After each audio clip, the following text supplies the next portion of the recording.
Bienvenidas en este programa. Es tiempo de tender la red democrática y mostrar la Costa Rica del futuro hacia la cual debemos caminar. Con ustedes, Jonathan Prendas, aquí por CRC 89.1 Radio. Saludos, ¿qué tal? Espero que se encuentren muy bien. Feliz viernes, un viernes que promete muy buenos éxitos a todo aquel que se esfuerce y que determine ser productivo con una ruta clara de trabajo. Red Democrática nuevamente al aire. Estamos en la 89.1 FM y por supuesto de forma simultánea en las plataformas de @CRC 89.1 Radio en Facebook, también @Red Democrática, @Jonathan Prendas y @Francisco Prendas para poder extender la posibilidad de difundir todos los temas que a diario tenemos desde el 6 de febrero para todos ustedes. Siempre con un tema de actualidad, siempre con un tema de interés y que viene a formar parte del rompecabezas de lo que es Costa Rica. A veces ese rompecabezas tiene piezas que no parecen no cuadrar en el dibujo completo, a veces parecen forzadas y a veces es simplemente un asunto de entender cómo es que se tienen que ubicar estos estratos o segmentos de la historia del país para poder generar una pintura completa y entender más eficaz y eficientemente qué es lo que pasa en nuestra república. Recordarles que al finalizar este programa, casi inmediatamente después de eso, vamos a estar colocando este programa en nuestro canal de YouTube de Red Democrática. Por lo tanto, no hay excusa para no poder estar debidamente informado. El día de hoy tenemos un tema de alto interés para todo el sector productivo, para todo aquel que tiene una relación con el gobierno, para todo aquel que quiere este país desarrollado. Las licitaciones, cómo es que se entiende, cómo es que se ejecuta, cómo es que algunos logran pararlo porque echa la ley, echa la trampa. Y para explicar todo el concepto de lo que es la contratación administrativa, las licitaciones y demás, tenemos al especialista en Derecho Administrativo Walter Brenes, a quien le damos las muchas gracias por aceptar la invitación y por supuesto para recibirlo como se merece en la casa de Red Democrática. Walter, bienvenido. Muchísimas gracias, un placer, don Jonathan. Vamos a empezar por quizá lo más básico. Walter, ¿cuál es el verdadero problema del concepto de licitaciones, el concepto de trabajar lo privado en el terreno de lo público y de lo público entender cómo es que funciona lo privado? Claro, bueno, muy importante, tal vez, me parece que es clave para que todos comprendamos. Nuestra ley general de contratación pública cambió ahora a finales del año 2022.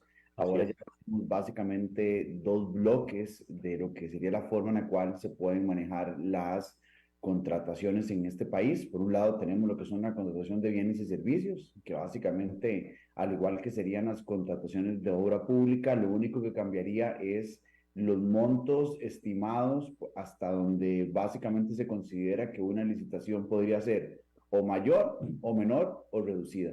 Pero esas son son los tres nuevos conceptos que tenemos cuando se trata de un proceso ordinario de contratación. Entonces, lo que antes se conocía como una licitación pública, ahora se llama licitación mayor. Lo que antes se llamaba licitación abreviada, ahora se llama licitación menor. Y lo que antes se llamaba una contratación directa o de escasa cuantía, ahora se llama licitación reducida.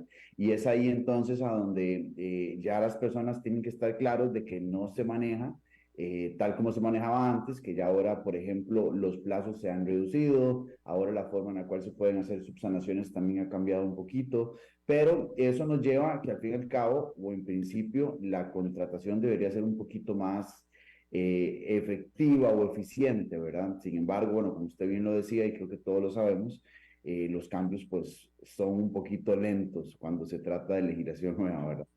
Sí. Esos cambios de nomenclatura, cambios de conceptualización, al final de cuentas, cambian en la práctica el proceso licitatorio con el gobierno. Sí, por supuesto. Básicamente lo que se buscó con esta ley era que la contratación fuera más eficiente. Se reducieron considerablemente los plazos y la forma en la cual las administraciones públicas, en este caso sea una municipalidad, sea un banco, sea el gobierno central, pues se ve obligado realmente a tener que utilizar SICOP. Y eso ha generado entonces que ya no se preste eventualmente para que, bueno, es que el cartel estaba antes filtrado, no, mire, es que participó, generaron el cartel. O sea, todo ahora está completamente digitalizado. Ahora realmente la administración tiene un plazo determinado básicamente para abrir las ofertas, para hacer el análisis técnico, para eventualmente determinar en ese análisis técnico quién es el que se va a adjudicar y ya posteriormente emitir el acto final que dependiendo también en este caso de la cuantía, pues tendría recursos revocatorios o recursos de apelación dependiendo del monto y de la administración que esté contratando. Entonces, en el fondo sí se pretendió, o por lo menos la idea que se buscaba era generar específicamente una forma más célere de contactar con la administración, porque como todos sabemos, y es algo que siempre se ha dicho, es que licitar era realmente pues un terror, ¿verdad? Era, bueno, muy bien, sí, yo trabajo y puedo licitar con el gobierno y demás, pero bueno, ¿a qué costo? ¿A qué precio? ¿Y cuánta gente realmente se desgastó o perdió efectivamente pues un poco, digamos, su patrimonio de licitar y nunca ganar, que esa es otra de las razones por las cuales pues mucha gente critica a veces la contratación administrativa. Ese yo creo que, Walter, es el principal punto de dolor de cabeza para quienes productivamente necesitan, y no es que quieren por lujo, necesitan ese anclaje con el mundo de lo público para poder operar, y es habitualmente muy complicado, no solo por los vericuetos que hay en el proceso de formalización de la figura que se ocupa, sino por las apelaciones o por cómo se hicieron los contratos de algún tipo de desarrollo de lo público en lo privado. Esos temas, ¿cómo se manejan en la realidad? ¿Cuál es el ABC para que una persona del sector productivo que quiere tener acceso a alguna licitación, algún proceso del mundo de lo público pueda tener éxito? Sí, acá siempre yo lo digo, realmente contar con buenos asesores es determinante. La buena asesoría es la que genera, digamos, los resultados correctos. No todas las personas están preparadas para entrar al mundo de las licitaciones públicas. O sea, realmente lleva un proceso, una curva de aprendizaje muy amplia. En esa curva de aprendizaje, muchísimas personas lamentablemente se han retirado y han dicho, no, mire, es que yo nunca gano, es que es muy complicado, es que, mire, es una inversión importante. Entonces, realmente cuando uno se prepara para licitar, tiene que estar también preparado para invertir tiempo. Uh Es -huh. una situación a donde hay que empezar a investigar en el SICOP cuáles licitaciones nos convienen, hacia dónde vamos, cuál nos es conveniente, con cuál perfil me identifico, si realmente tengo que entrar a todas o nada más tengo que ir a ciertas licitaciones. Va a ir mucho también dependiendo de la caracterización de la persona física y jurídica. Recordemos que en licitación pública yo no necesito o no es una obligación tener una compañía. Hay licitaciones, por ejemplo, en las reducidas, a donde son realmente servicios tan pequeñitos que cualquier persona podría entrar. Pero sí tenemos que tener claros que obviamente para entrar a licitar con el gobierno, precisamente por los tiempos de pago, por la ejecución que eventualmente podría tener una licitación, porque hay que presentar garantías. Es decir, hay una serie de filtros que vuelven realmente, para algunas personas, la administración pública se convierte realmente en un cliente pues muy bueno, por un lado, pero por otro lado también inalcanzable. Entonces, cuando estamos en esa dicotomía, es donde las personas dicen, bueno, muy bien, ¿será que es que la licitación pública está diseñada solo para algunas compañías? ¿Será que yo no puedo entrar? Entonces es un terreno un poco, digamos, inesperado para algunas personas porque realmente requiere de mucha formalidad. Es decir, no es cualquier persona que llega y contrata y que dice, bueno, muy bien, tenemos que hacerlo de esta forma y ahora con mucha mayor razón porque antes todavía uno podía, para darle un ejemplo, presentar los recursos cuando quisiera dentro del plazo. Ahora SICOP te dice, se presenta el recurso de fecha el 3 de agosto, último día, y usted el 4 de agosto ya no puede subir un recurso. Entonces, se ha vuelto más formal, más eficiente por un lado también, pero a la vez bastante restrictivo y obviamente si usted no tiene el expertise, los asesores y no sabe realmente cómo licitar, pues se vuelve realmente un problema para cualquier compañía, para cualquier persona que realmente quisiera entrar en este mercado. Walter, con esta digitalización se evita el tema de la manipulación y la sospecha. Diría un amigo que es la sospecha de que algo oscuro o raro está pasando en el proceso de adjudicación. ¿Eso se elimina totalmente con la digitalización, con el uso de SICOP, o todavía hay algún margen de manipulación humana adrede o no adrede en el proceso. Bueno, en principio esta ley lo que buscaba era efectivamente la transparencia y la imposibilidad de manipular la contratación pública, que siempre ha sido lamentablemente pues un punto bajo en los gobiernos en nuestro país, y especialmente por ser un país tan pequeño, ¿verdad? Donde entre usted y yo, don Jonathan, básicamente hay una persona por la cual yo llegué a usted, y viceversa puede ser en este país, es decir, nuestras conexiones y vínculos son bastante cercanos en un país tan pequeño. Y eso siempre ha generado pues la posibilidad de que sí se dé algún tipo de manipulación. Lamentablemente ninguna ley es tan efectiva como para eventualmente eliminar la corrupción o el tráfico de influencias o el amiguismo, que es básicamente lo que nosotros conocemos en Costa Rica como es que mi amigo trabaja ahí, yo lo voy a llamar, ¿verdad? Yo le llamo la relación del teléfono, porque decía un expresidente de esta república que lo que hay que tener es el contacto correcto en el celular. Así Y es.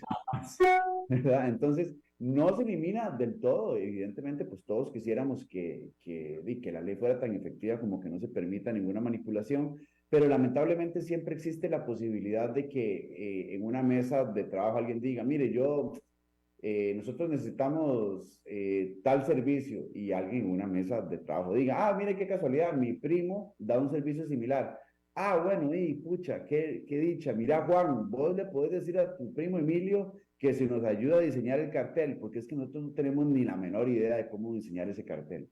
Entonces, esa posibilidad, que yo le llamo la posibilidad de la inopia, ¿no? O sea, es decir, cuando realmente la administración por inopia no conoce lo que va a contratar, siempre se abre una ventana lamentablemente muy importante para algunas personas para entrar a querer diseñar carteles que les permita tal cual un sastre así a la medida calzar perfectamente en lo que se va a licitar. Entonces, esa posibilidad no se elimina porque lamentablemente no es lo mismo, y con todo respeto, licitar con la municipalidad de La Cruz o la municipalidad de Upala que licitar con la municipalidad de San José. ¿Por qué? Porque hay un conocimiento técnico y son años de experiencia licitando versus una municipalidad un poquito más reciente donde tenemos básicamente una sola arquitecta, un solo arquitecto que dice, puña, ya me queda un poco corto, digamos, generar este cartel.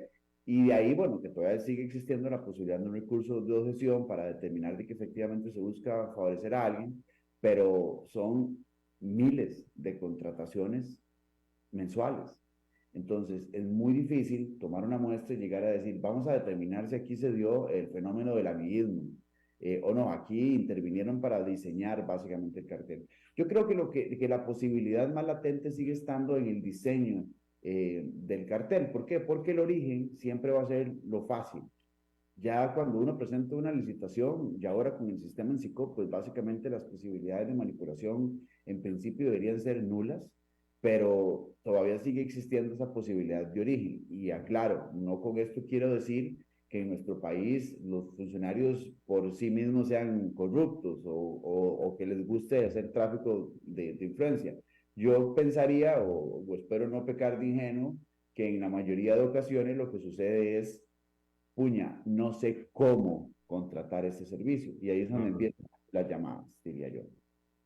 Aparte del tener mucha paciencia, del tener a la persona correcta como asesor para poder licitar, ¿qué otros elementos? Porque ahora decías, eso es licitar con el gobierno es para empresas grandes, pero no necesariamente. ¿Qué otro ABC se puede juntar a estos dos primeros que has puesto sobre la mesa? Claro, lo más importante es el patrimonio, ¿no? Básicamente tenemos que estar claros que nosotros no podemos entrar a especular con la contratación administrativa. Recordemos que hay un fin público que está cumpliendo la administración y evidentemente quien licite con el Estado tiene que tener de alguna manera u otra específicamente un patrimonio que pueda poner a disposición de ese bien público que se está buscando, con el único fin, obviamente, de también tener una ganancia, pero sí definitivamente tener un patrimonio fuerte que permita cumplir con mínimos índices financieros y económicos para entregar los bienes, a mí me parece que es determinante. Muchas personas, por razones que realmente yo a veces pues, me preocupo, digo, bueno, ¿cómo van a hacer para cumplir con la licitación? Digamos, un caso como esto es una licitación mayor cuando les pidan ya la garantía de cumplimiento y después andan corriendo a ver qué banco les da la garantía. Bueno, Eso es precisamente el tema. Hay que efectivamente pues armarse no solamente de un valor muy grande que es la perseverancia, sino también a cierto punto hay que también ser un poco empático. No siempre básicamente vamos a ser los que ganamos, ¿verdad? De alguna manera u otra, pues por alguna razón técnica o económica, financiera, social, cultural, podría haber una compañía que cumple con un mejor rol que la otra, pero en el fondo sí estamos claros y tenemos que estar claros que el factor patrimonio económico es importante cuando se está licitando. Y eso me parece que es una valoración que no muchas personas hacen.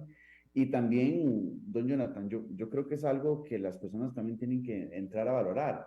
Hay que perderle el miedo a licitar con el Estado. O sea, esto no es, y se lo digo porque llevo años en esto, no es que agarraron un muñequito y lo cortaron a la medida, no, eso en algunos casos podría pensarse, pero la gran mayoría de ocasiones son rumores o son situaciones que se hablan entre pasillos y lamentablemente, como podemos imaginarnos nosotros, el rumor no hace el delito. O sea, hay que tener pruebas específicas para llegar a determinar que eventualmente un cartel está siendo manipulado, fue manipulado, o que un funcionario facilitó a otro desde otra perspectiva. Entonces hay que tener también cierta empatía en que al fin y al cabo, y con esto no es que quiera minimizar el problema que tenemos en Costa Rica sobre la corrupción, también el funcionario de una manera u otra pues está buscando hacerlo lo mejor posible. Si yo le presento 5 licitaciones, perdón, 5 oferentes, y de esos 5 oferentes hay uno y medio que son los que más o menos cumplen, pues digo, obviamente ese segundo, de alguna manera u otra, por un asunto de transparencia, pues se va a buscar que por lo menos califique para que no se vea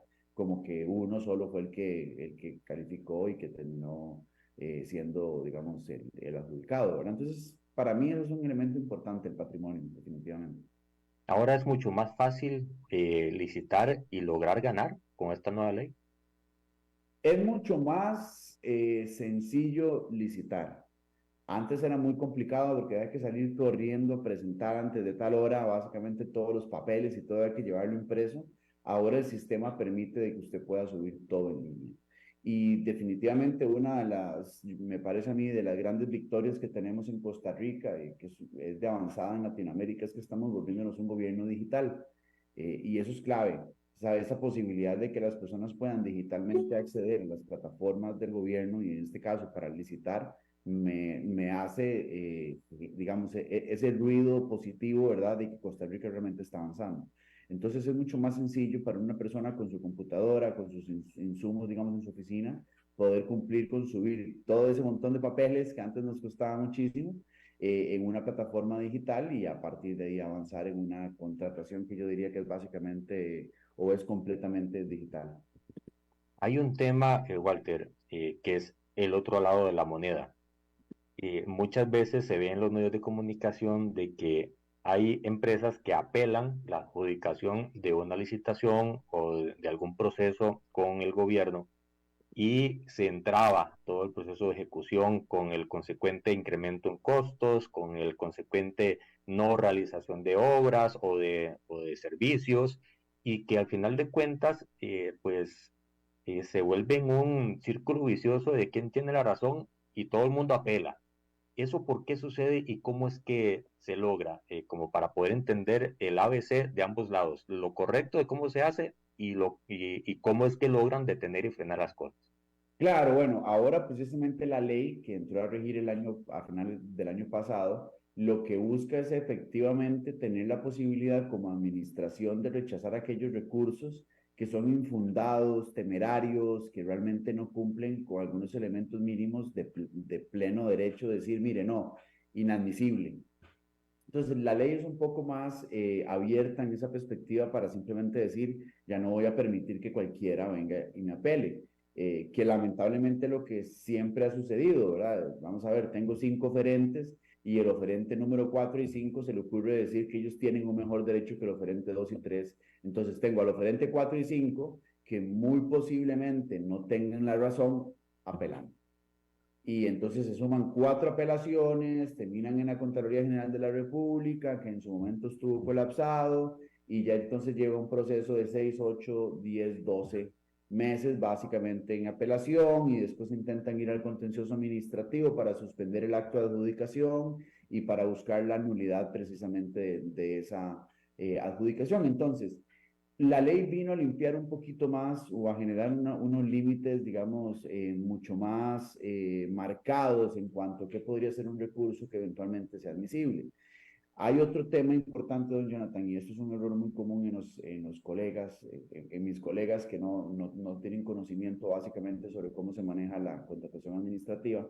Dictan un acto administrativo y entonces ellos presentan los recursos correspondientes, agotan la vía y se van al contencioso administrativo y entonces empiezan a decir, bueno, es que mi primer pretensión es la nulidad del acto de adjudicación y entonces a mí me tienen que pagar en daños y perjuicios y pasa. Entonces, ¿cuál es el efecto inmediato? Que es el desconocimiento más ingrato, diría yo, en el derecho. Cuando ya hay un acto administrativo de adjudicación que está final y está firme y una compañía empieza a ejecutar precisamente ya sea una obra o entregar un servicio determinado, ya no hay una posibilidad de que el contencioso administrativo venga y le diga a usted, mire, sí, yo después de que ya cumplieron con la ejecución de ese acto administrativo, yo lo voy a anular y le voy a pagar a usted daños y perjuicios. Eso es completamente una falacia, o sea, es decir, ya tiene que estarse por enterado, básicamente, nuestro cliente o el oferente que lamentablemente no ganó y que perdió sus recursos, de que si eventualmente no se tramita una medida cautelar en el contencioso administrativo para suspender el acto de adjudicación y esa medida cautelar no es efectiva, que la adjudicación se va a ejecutar, se va a cumplir y lo único que le quedaría a ese oferente es eventualmente alegar daños y perjuicios sobre la no adjudicación. Pero eso es todo. Entonces muchas personas se desgastan y piensan que si van al contencioso van a lograr recuperar eventualmente esa contratación y eso no es así.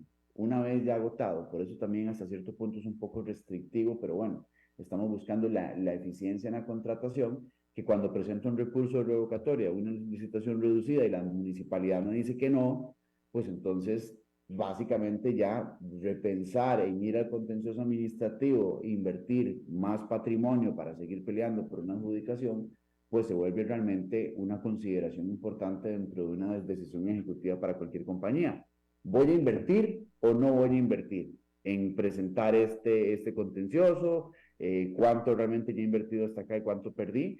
Y ese es otro tema. Muchas personas piensan que eventualmente por haber invertido su patrimonio en licitar en una oferta que era interesante, de que después porque la administración dijo que no eran admisibles, pues realmente perdieron la licitación. Entonces por esa razón piensan que, bueno, ahora yo voy a llegar a reclamar que me dejaron por fuera y que son tantos millones.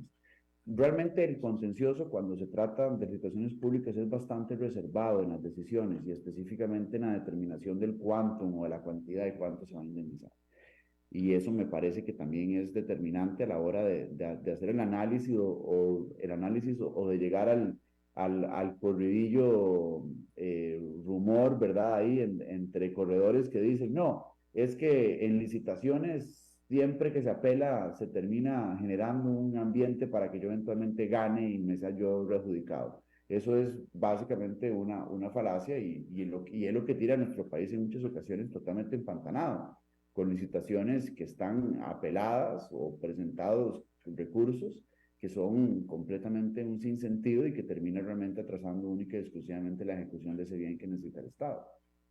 Hay varias instituciones, bueno, muchas, 330 en total en el gobierno, que todas tienen la capacidad de poner generaciones de licitaciones y de procesos de construcción y demás, pero hay varias que siempre están sobre el tapete y no necesariamente en una igualdad de información. Una es el Ministerio de Obras Públicas y Transportes, otra es el Ministerio de Educación y otra es la Caja del Seguro Social. En las tres, los procesos de licitación y de adjudicación de obras son conflictivos, áridos, estresantes y por demás la lupa de los medios de comunicación están sobre ellos. Vámonos a hablar, Walter, del tema de la caja del seguro con todo lo que pasó durante y post pandemia, que se evidenció un sinfín de malas adjudicaciones o de procesos no necesariamente transparentes. Siempre el proceso de revisión de un cartel es igual de complicado que en la caja o es muy puntual de esta institución. Bueno, vamos a ver, me parece que fue un asunto bastante coyuntural lo sucedido con la caja. La ley, y con esto, pues tal vez no le vaya a agradar a muchas personas, pero es que la ley no prevé el comportamiento delictivo o criminal de algunos funcionarios públicos. Es que básicamente cuando, y usted lo comentaba, y es un principio, es más, es un principio romano, ¿verdad? En el latín y traducido básicamente es, o sea, que echa la ley, echa la trampa, ¿verdad? Entonces, usted bien lo decía, y yo quiero ser bastante claro en esto, porque incluso estoy en uno de los casos, digamos, que ha sido más sonado de corrupción en este país como abogado, y yo lo explicaba claramente en ese caso, y siempre yo lo he dicho, mire, es que realmente pensar que la ley generada va a realmente subsanar o llegar a aclarar todos los aspectos oscuros que tienen las administraciones públicas, pues es básicamente tan ilusorio como llegar a darle una conceptualización a la palabra discrecionalidad administrativa. O sea, es un término muy amplio. Claro. Entonces, llegar a pensar que eventualmente lo sucedido en la caja era una situación que se podía prever, que se podía básicamente contener, pues en medio de una pandemia, pues era complicado, ¿verdad? Especialmente porque estaba realmente la caja buscando o tenía necesidades bastante amplias. Y aunque pareciera mentira, pero muchas personas en este país les fue mejor con pandemia que sin pandemia. Y eso fue Así es. precisamente porque se metieron en negocios a donde había una necesidad pública imperiosa y a donde se daba la posibilidad de una discrecionalidad administrativa de decir, mire, tenemos una urgencia, por favor, contratemos ya, tráigame las mascarillas de donde sea que estén. Y como la necesidad era tan amplia y no todo el mundo tenía, no todas las compañías tenían mascarillas, pues efectivamente se dieron situaciones con proveedores únicos. A donde ese proveedor único, bueno, tenía la posibilidad, creo lo que yo decía, en una mesa sentados todos, puña, necesitamos 1 millón de mascarillas, ¿qué hacemos? ¿Quién las va a tener? Ah, no te preocupes, mi primo está trayendo ya las mascarillas. Uy, genial, maravilloso. Mira, ¿y cómo es el tema de las mascarillas? Entonces, ese tema de que la gente no conocía cuáles eran las indicaciones para contratar una mascarilla específica o una vacuna específica y por la necesidad y lo imperioso que era atender la seguridad pública, en este caso la salud pública, pues obviamente se prestó para que más de un funcionario se le saliera el criminal que lleva adentro o la avaricia que lleva adentro, porque lamentablemente somos seres humanos. Hay personas que tal vez en su vida pues nunca han tenido más que un salario específico, han estado atrapados en la función pública y no tienen tal vez esa moral tan elaborada como para decir yo me rindo y me brindo a mi país, ¿verdad? Entonces creo que el tema de la caja fue por ahí, un asunto muy coyuntural. La ley no prevé y nunca va a prever el comportamiento delictivo y la verdad que no me canso yo de decirlo. Y con esto también quiero ser claro en algo, eh, para que quede todavía mucho más claro. Y es una situación de rumores, le llamo yo, ¿no? El hecho de que a un funcionario se le entregue un sobre amarillo cerrado no significa que sea dinero, o sea, pueden ser documentos. Entonces, esa perspectiva que la gente tiene de que no, definitivamente es que como le dieron plata en un sobre, no, no, señores, o sea, vamos a ver, ¿cómo sabe usted que se le dio plata? ¿Cómo sabe usted que en una mesa se habló y se estableció que ese contrato estaba debidamente adjudicado antes de salirse a la luz? Entonces, hay que tener cierto cuidado también con esa perspectiva que tiene el costarricense, porque somos muy amplios para hablar, pero no siempre somos tan cautelosos para investigar, ¿verdad? Y por eso es que la fiscalía en muchas ocasiones está colapsada de denuncias, porque es que llegan y dicen, es que Juan, Ana, Pedro me dijo que Luis y Emilio y Juan se pusieron de acuerdo para esa licitación. Bueno, muy bien, doña Ana, ¿cómo sabe usted que eso es así? No, es que me contó Emilio, que es que él lo adjudicaron porque él tenía porque el primo trabaja en la administración, ya entiendo. Entonces, esas especulaciones que se vuelven realmente meramente indicios, pues hay que transformarlos en un asunto probatorio. Y ahí es donde viene precisamente el gran problema que tiene este país. Es que el presidente dijo hizo, es que el diputado dijo hizo y entonces tiene un amigo. Bueno, pero señores, entremos en la realidad, porque no todo lo que se habla de corrupción en este país es corrupción. En algunas ocasiones son actuaciones irregulares que pueden ser alcanzadas en un régimen sancionatorio administrativo. No tiene que irse a un asunto penal. Lamentablemente no todo el mundo tiene la capacidad o ha estado tan estudiado para entender que lo que hizo estuvo mal. A veces, legítimamente, hay gente que se equivoca por desconocimiento, ¿verdad? Entonces, ese es el tema complicado a la hora de hablar diría yo, del costarricense de a pie versus el costarricense tecnificado que está viendo cómo adjudica un bien, ¿verdad? Entonces hay que tener cierto cuidado también, doña Jonathan, por ahí.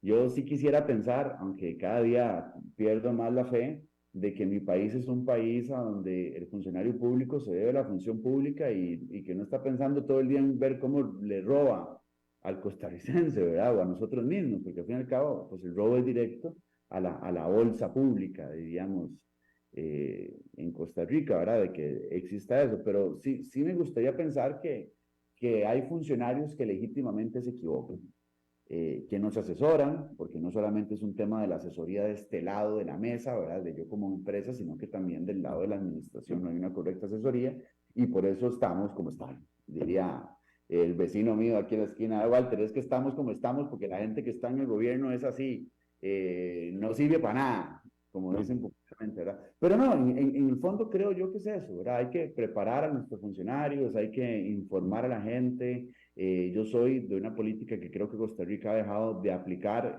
la política de las puertas y ventanas abiertas, le llamo yo, mire, métase, venga, revise, aquí están los números, aquí están los expedientes, aquí no pasa absolutamente nada. El día en que eso sea mucho más sencillo de transmitirlo a las personas, vamos a recuperar realmente la confianza del electorado. Y eso es algo que tal vez algunos políticos no han terminado de entender, ¿verdad? Totalmente de acuerdo al 100% con todo lo que estás diciendo. Al final de cuentas, la ley es un marco de trabajo que a la hora de operativizarse, pues tiene muchos flancos abiertos y no es porque, a ver, la ley nunca hay una ley perfecta. Y en la Asamblea Legislativa siempre lo hablábamos así, no queremos hacer una ley perfecta, queremos hacer una ley guía que genere pasos más seguros y más transparentes de la función pública. Y así fue como se trabajó a propósito de la ley de la nueva ley de contratación administrativa, el principio por el cual se trabajó cada uno de los artículos. Pero, Walter, una pregunta, ahora me salta una duda. Esta gestión de licitación es la manera más adecuada de trabajar la relación público-privado o el concepto de alianzas público-privadas tiene que ser más fortalecido para poder hacer más cosas? Sí, eso me parece que además de ser una pregunta muy válida, es un análisis importante a realizar. Costa Rica me parece que es un asunto como de idiosincrasia, ¿no?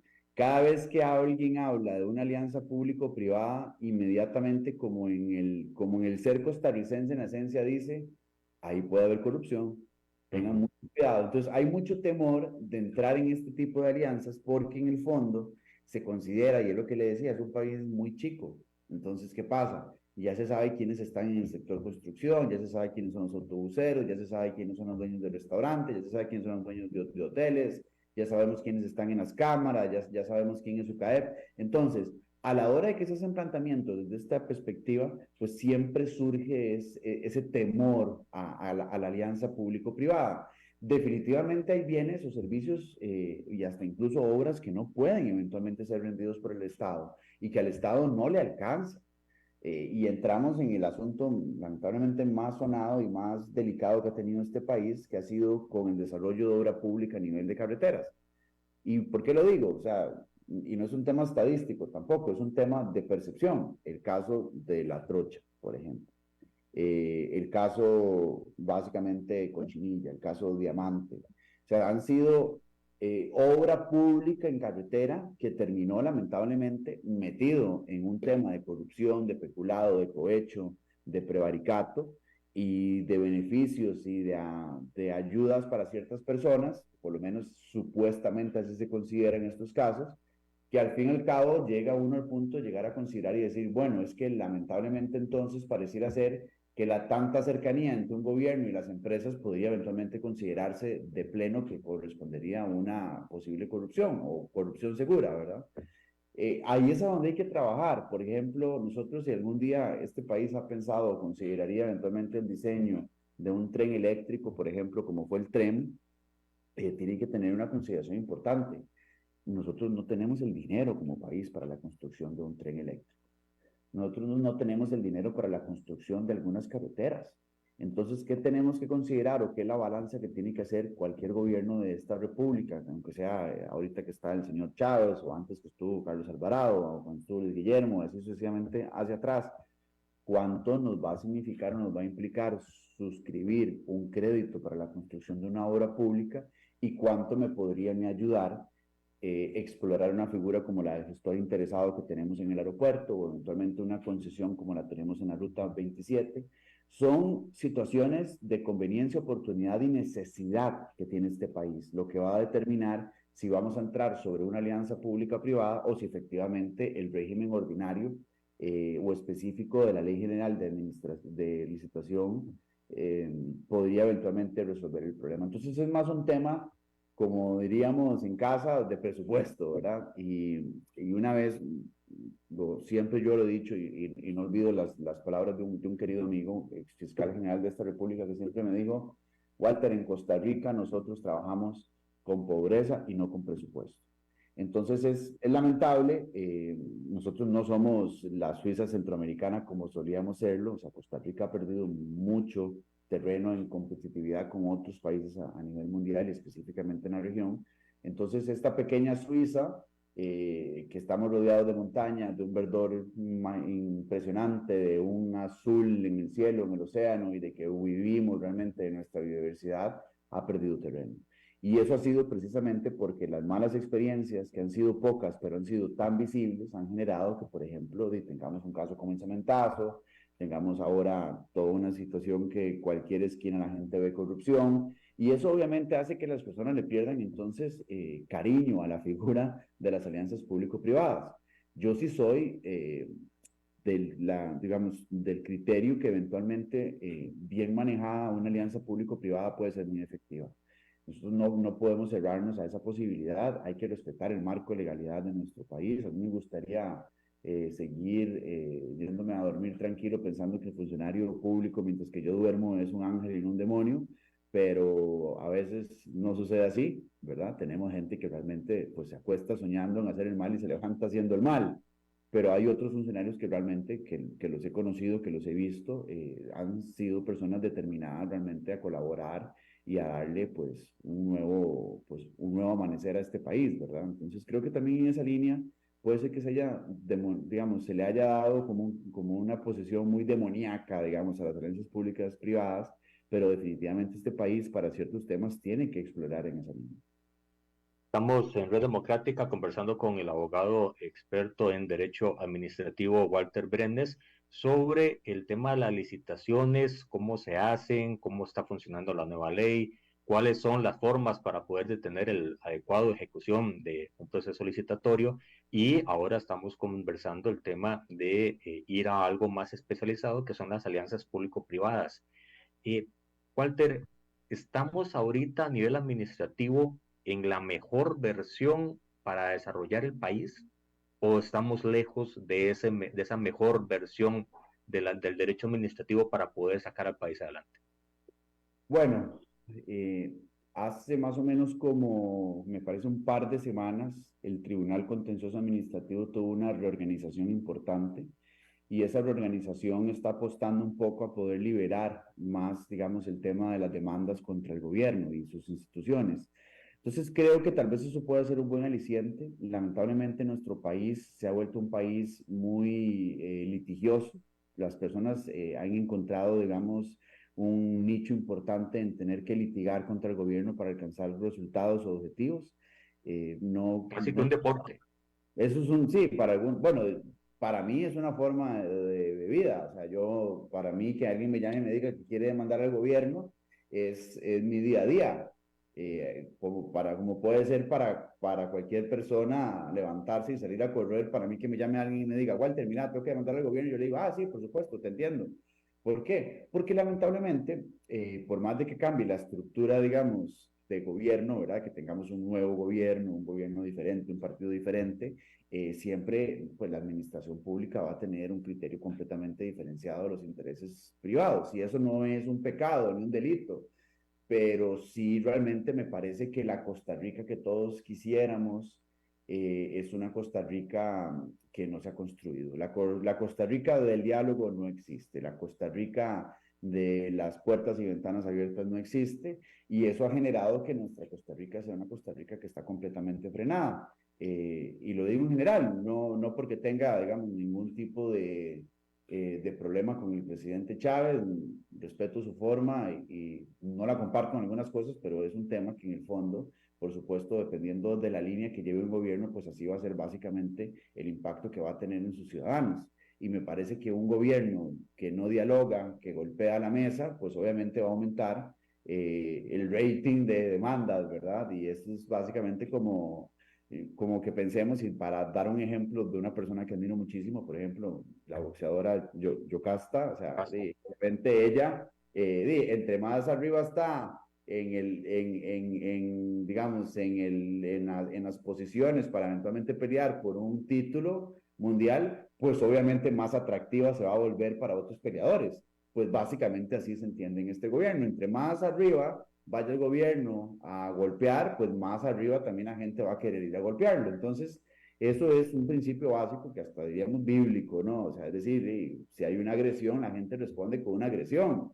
Es normal, es la naturaleza humana. Entonces, si tenemos un gobierno que está agrediendo y agrede y agrede y agrede y agrede, pues ¿qué es el resultado que va a tener? Demanda tras demanda tras demanda. Esto no es que yo sea asesor político ni mucho menos, pero a mí me parece que cualquier persona con dos dedos de frente va a decir, si agredo, me agreden. Es algo básico, ¿no? Entonces creo que esa es la Costa Rica que tenemos, una Costa Rica que vive de la agresión. Y obviamente la agresión genera litigio, controversia, conflicto.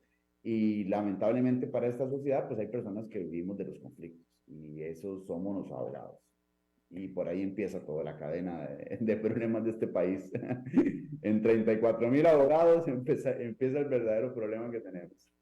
Y más cuando de dos abogados, siempre está el refrán, dos abogados, tres criterios, entonces se vuelve más complejo todo, ¿verdad?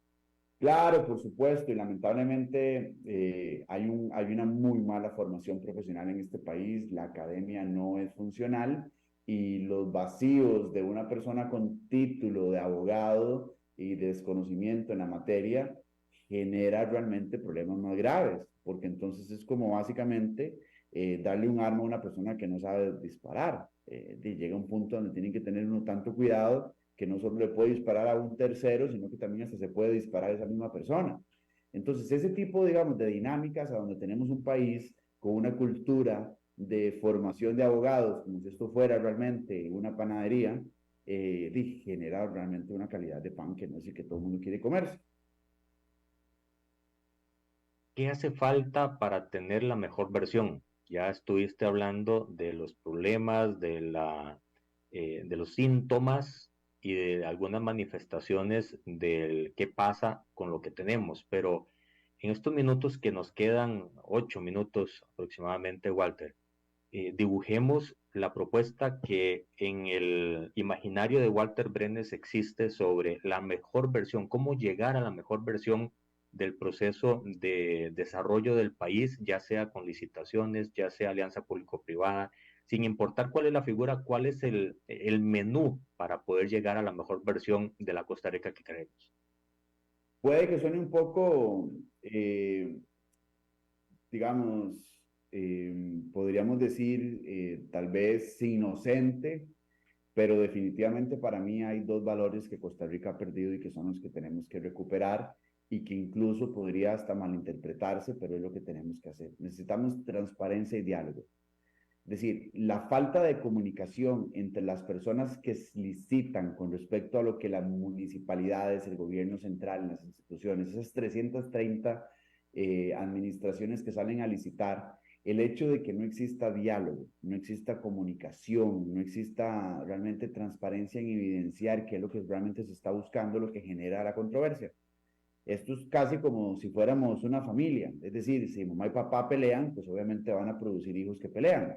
Y así sucesivamente. Si no hay un diálogo en la familia, pues la familia se va a terminar separando. Así sucede con la licitación pública. O sea, es decir, como no hay una transparencia suficiente para llegar a decirle a la persona, mire, es que revisamos su licitación perdón, su oferta y su oferta no cumple, ya la revisamos, no hay manera de más. Entonces, la persona por lo menos entendería, diría, bueno, tienen cierto razonamiento, por un lado, pero por otro lado, no dicen nada, no hacen nada, mandan un informe técnico y ese informe técnico descalifica a 8 de 9 y a la única que terminó adjudicada no se entienden los términos en los que fue adjudicada, pues efectivamente generamos conflicto.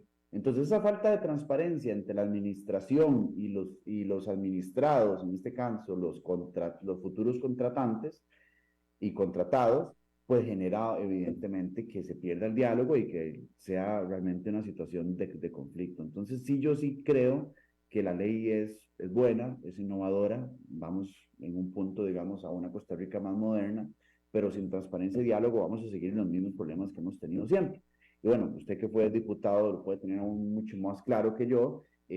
Lo que se vive en la Asamblea Legislativa, lo que vivimos todos los días en la Costa Rica de ensueño. Ese tipo de discusiones entre las diferentes fracciones y que yo tengo este criterio, yo tengo este otro y que meto 500 mociones y cómo es posible, ese comportamiento infantil que a veces se da en la Asamblea Legislativa es el mismo comportamiento infantil que refleja nuestra población, porque somos una muestra y esa muestra es lo que al fin y al cabo genera específicamente la forma en la cual se visualiza la Costa Rica que nos hace falta, que es básicamente una Costa Rica que se pueda construir o reconstruir, porque aquí nosotros hemos perdido, o sea, es decir, el cerebro costarricense dejó de hacer sinapsis, las neuronas dejaron de comunicarse unas con otras, y eso lo que ha generado es que tengamos una degeneración de nuestra sociedad. Y la política en este país no es que sea mala o sea buena, es que tiene realmente esa connotación, una connotación infantil. Cuando dos presidentes terminan en una discusión personal sobre sus posiciones de quién es uno y quién es el otro y se visualiza como que uno es un agresor, el otro es un abusador, el otro es un corrupto, el otro es un mentiroso, cuando llegamos a ese extremo en la política, nos hemos dado cuenta que la sociedad está degenerada. Normal, Y es totalmente donde, de acuerdo.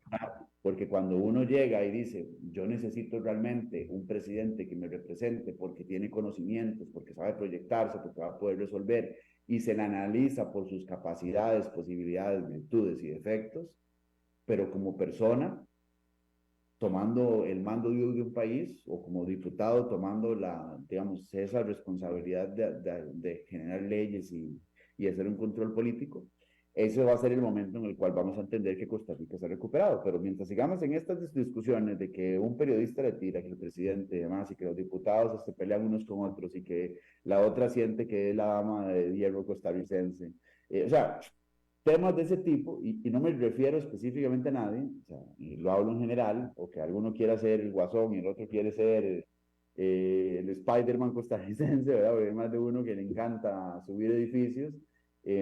A eso me refiero con que Costa Rica tiene realmente que regresar a una transparencia y a un diálogo, o sea, y es la Costa Rica del diálogo. Yo creo que en algún momento hubo una campaña política sobre esa línea, pero era una falacia, o sea, nosotros no nos comunicamos. Yo quisiera ver realmente que una Costa Rica donde haya una sinapsis más elaborada, ¿verdad? Es una situación a donde este cuerpo, digamos, dejó de comunicarse, o sea, hay un brazo que ya Costa Rica ya lo arrastra y la pierna va hacia un lado y la otra hacia el otro.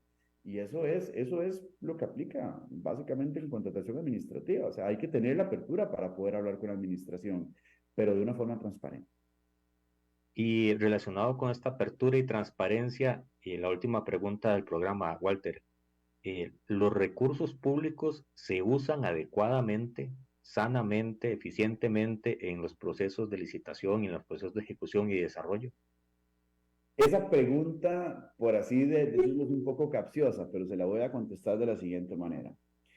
Resulta ser que en una compañía están buscando contratar un administrador y la compañía está en un momento de bonanza y entonces ese administrador llega con finanzas públicas, perdón, con finanzas muy buenas.